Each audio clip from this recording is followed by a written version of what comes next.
오늘부터 우리는 이 우시야의 이야기를 함께 살펴봅니다.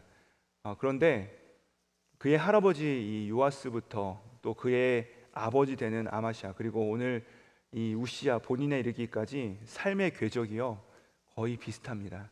이 삶의 패턴이 계속해서 반복되는 것을 볼 수 있습니다. 무슨 패턴입니까?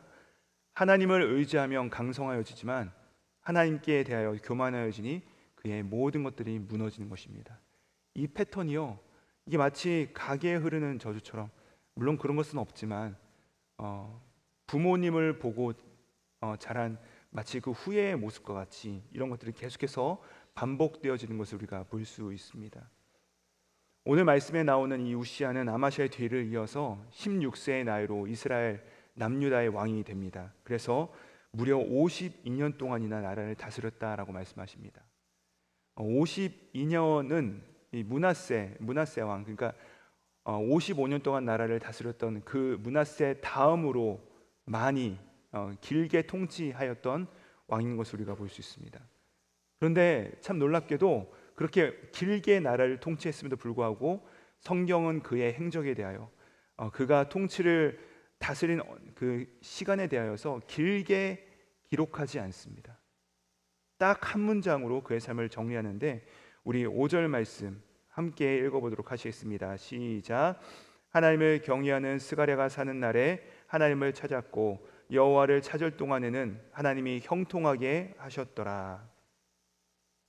그가 여호와를 찾을 동안에는 하나님이 그를 형통하게 하셨더라. 이 한 줄이 사실 그의 삶의 인생의 전반부를 요약하는 한 줄입니다. 우시야의 이름의 뜻은 무엇입니까? 여호와께서는 나의 힘이십니다 라는 믿음의 고백이죠.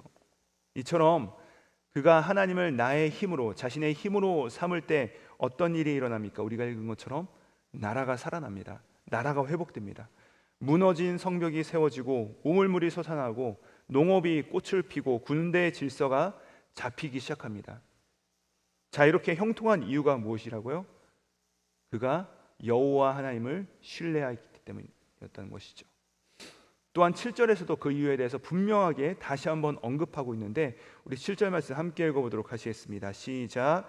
하나님이 그를 도우사 블레셋 사람들과 구르바알에 거주하는 아라비아 사람들과 마온 사람들을 치게 하신지라.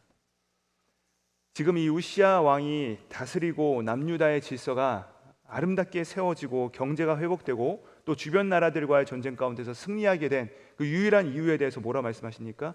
우시야가 아니라 하나님이 그를 도우사, 하나님께서 그와 함께하사, 우시야가 하나님을 전적으로 의지하고 순종하였을 때 하나님의 도우심으로 말미암아 이 나라가 강성하여졌다라고 이 원인에 대해서 분명하게 밝히는 것을 우리가 볼 수 있다는 것이죠. 여러분, 이것이 바로 이 역대기에서 계속해서 반복되는 주제 아니겠습니까? 하나님을 의지하면 이 나라가 살 것인데 하나님을 버리는 순간 너희는 다시 패망하게 될 것이다. 이것이 계속해서 반복되어 나타나는 모습이라는 것이죠. 그렇지 않습니까? 하나님께서 도와주실 때야 내 힘으로는 감당할 수 없는, 내 힘으로는 어찌할 수 없는 상황 가운데서도 놀랍고 풍성한 열매들이 맺히게 된다는 것, 이것이 바로 역대기에서 우리 가운데 끊임없이 말씀하고 있다는 사실이죠. 그래야 이 도우심을 이제 15절 하반절에서 이렇게 표현합니다. 제가 읽어드리겠습니다. 그의 이름이, 즉 우시야의 이름이 널리 퍼짐은 기이한 도우심을 얻어 강성하여 짐이었더라. 아멘. 기이한 도우심이라 말씀하십니다. 그러니까 사람이 설명할 수 없는 손길인 것이죠. 이 기이한 하나님의 손길, 은혜의 손길, 저는 저와 여러분이 우리의 방법과 우리의 지혜와 나의 어떠함으로 사는 것이 아니라 우리 평생에 이 하나님의 기이한 도우심을 받아 승리하시는 저와 여러분 되기를 주님의 이름으로 축복드립니다. 그런데 우시야의 문제가 무엇입니까?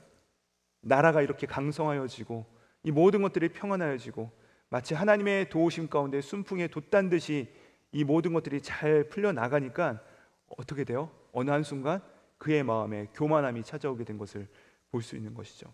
우리 함께 16절 말씀 같이 한번 읽어보도록 하시겠습니다. 시작. 강성하여짐에 그의 마음이 교만하여 악을 행하여 그의 하나님이 여호와께 범죄하되 곧 여호와의 성전에 들어가서 향단에 분향하려 한지라. 자, 여러분, 우리가 보통 우리 인생의 위기는 언제 찾아온다고 생각하죠? 나에게 뭔가 어려움이 찾아오고, 또 나에게 뭔가 힘듦이 찾아오고, 결핍이 찾아오고, 혹은 내가 연약할 때 우리는 인생의 위기라고 생각할 때가 많습니다. 근데 사실 그렇지 않습니다. 우리 인생의 진정한 위기는 언제냐? 바로 내가 강하다고 생각할 때입니다. 그가 강성하여 지매.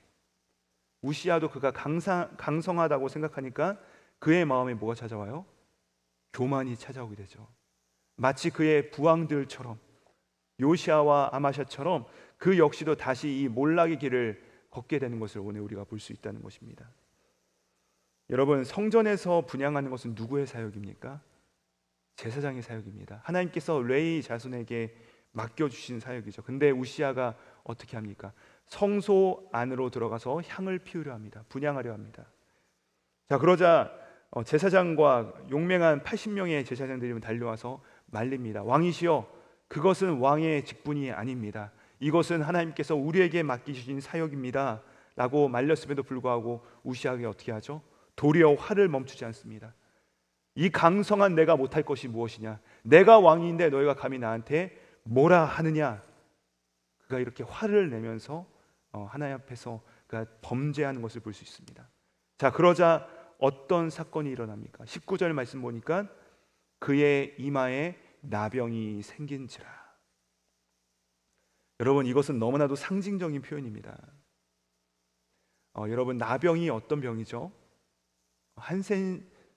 한센시병이라고 하죠. 한센시병. 한국에서도 소록도라는 곳에서 우리 그 병으로 말미암아 고통받는 분들이 계셨고, 또 이 나병을 겪던 분들이 계시는데, 이 나병의 증세가 무엇입니까? 우리는 보통 이 나병의 증세는 바로 살이 문드러지고 썩어가는 것이다 라고 생각을 하시는데, 근데 사실 나병의 진짜 증세는 무엇이냐? 감각이 무뎌지는 것입니다. 통증이 나지 않는 것입니다. 감각이 없으니까 통증이 느껴지지 않으니까 내가 상처가 나도 이게 다친 줄 모르고, 또 불에 데워도 이거 상한 줄 모르고 조치를 못하는 것이죠. 그러니까 그것들이 곪고 썩어 문드러 내려지기 시작하는 것입니다. 무너져가는 것이죠. 교만도 마찬가지입니다. 말씀에 찔려도 아프지 않습니다. 우리가 교만한 순간 예배의 감격이 식어도 우리의 심령이 아무렇지도 않은 것입니다. 우리가 교만한 순간 기도를 멈춰도 아무렇지도 않은 것입니다. 우리가 교만한 순간 하나님과의 관계가 멀어졌음에도 불구하고 감각이 살아나지 않는 것입니다. 이게 진정한 무서움이죠. 영적 교만함, 서서히 죽어가는 것입니다. 자, 그렇게 우시아가 나병으로 말미암아 죽게 되는 것을 볼 수 있습니다. 나병에 걸렸기에 그는 이 왕들의 묘실에 들어가지도 못하고 그 옆에 묻혔더라라는 말씀으로 오늘 말씀이 마무리되는 것을 볼 수 있는 것이죠. 사랑하는 여러분, 오늘 이 아침에 이 새벽에 우리가 여기까지 달려나온 이유가 무엇입니까? 우리는요 자꾸만 나의 죄와 나의 능력과 나의 어떠함을 의지하려고 하는 우리의 본성, 우리의 이 교만함, 우리 안에 가득하지 않습니까? 근데 우리가 이 교만함을 내려놓고 우리 인생의 형통의 근원은 여호와 하나님이심을 믿고 이 자리에 달려나오는 줄 믿으시기 바랍니다.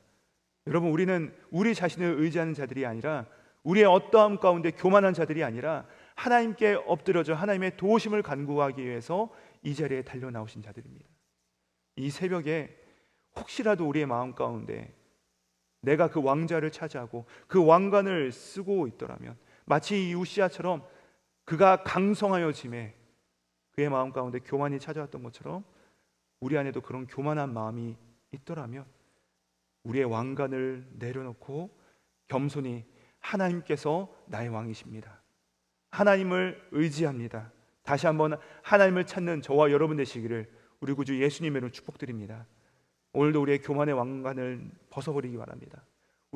그리고 나서 겸손의 옷을 입으십시오. 그리하여서 우리 평생에 이 하나님의 기이한 도우심을 경험하시고 오늘 하루도 여호와 하나님을 찾음으로 형통케 되는 이 은혜를 충만하게 누리시기를 우리 구주 예수님의 이름으로 축복드립니다.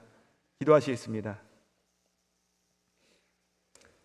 사랑의 주님, 오늘 이 우시아 왕의 삶을 통해 교만의 위험을 깨닫게 하시니 너무나도 감사드립니다. 주님, 저희도 주님의 은혜로 강성하여질 때 그 은혜를 잊고 교만하여 내 능력인 양 착각하는 연약한 존재임을 이 시간에 정직하게 고백합니다. 주여, 이 시간에 우리의 높아진 마음을 낮춰주시고 의지하고 자랑하는 나만의 왕관이 있다라면 이 모든 것들을 다 내려놓게 하여 주시옵소서. 말씀에 무뎌진 영적 감각을 다시 회복시켜 주시옵소서. 오늘도 겸손히 주님을 찾으며 주님의 도우심 가운데 살아가는 저희 모두가 되게 하여 주시옵소서. 왕관이 아닌 겸손의 면류관을 쓰시고 죽기까지 복종하신 우리 구주 예수 그리스도 이름 받들어 기도드립니다. 아멘. 하늘에 계신